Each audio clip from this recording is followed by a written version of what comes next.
Hello everybody, I'm Adam Bumgarner with Granite City Weather, taking a look at your forecast for today.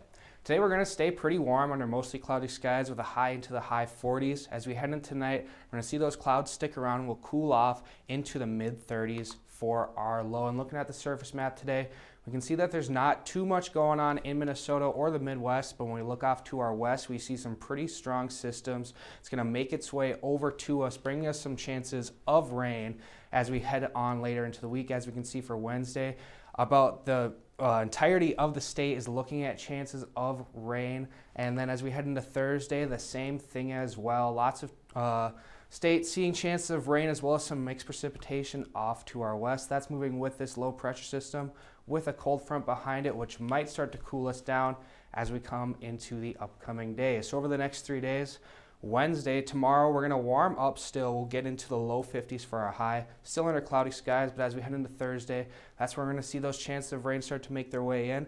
We're still going to stay into those low 50s for our high, though. And then as we head into Friday, that's finally when we'll start to cool off. We're going to see chances of mixed precipitation rather than rain, and we'll have a high of just 36. Make sure to follow us on X, Instagram, and TikTok.